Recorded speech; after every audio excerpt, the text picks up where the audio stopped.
আমি অনুরাধা রয়েছি খবরে।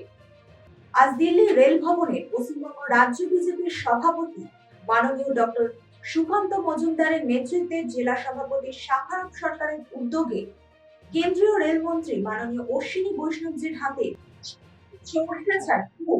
রেল স্থাপন প্রকল্প এবং জেলার অন্যান্য রেল প্রকল্পের আবেদনগুলিও তুলে দেওয়া হলো এদিন। পশ্চিমবঙ্গ রাজ্য বিজেপির সভাপতি মাননীয় ডক্টর সুকান্ত মজুমদার, সাংসদ বালুরঘাট, উনার নেতৃত্বে আজ মুর্শিদাবাদ জেলার কান্দি চৌরিগাছা অর্থাৎ সাটুই চৌরিগাছা স্টেশন থেকে কান্দি পর্যন্ত রেলের এক্সটেনশন করবার জন্য আমাদের ভারত সরকারের রেলমন্ত্রী মাননীয় অশ্বিনী বৈষ্ণবজির কাছে আমাদের আবেদনপত্রটি তুলে দিলাম এবং উনি আশ্বস্ত করেছেন এই কাজটা খুব তাড়াতাড়ি উনি শুরু করবেন।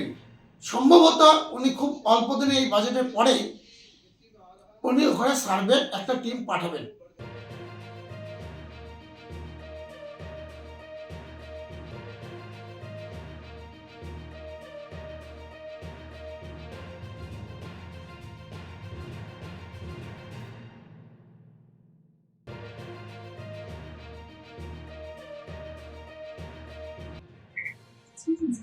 দ্রুতগতিতে সবার সাথে আরো বিস্তারিত জানতে চোখ রাখুন আমাদের ইউটিউব এবং ফেসবুকের পর্দায় এবং এই ধরনের আরো নতুন নতুন খবরের আপডেট পেতে দেখতে থাকুন আমাদের ডিজিটাল সংবাদপত্র www.gtvlivenews.com।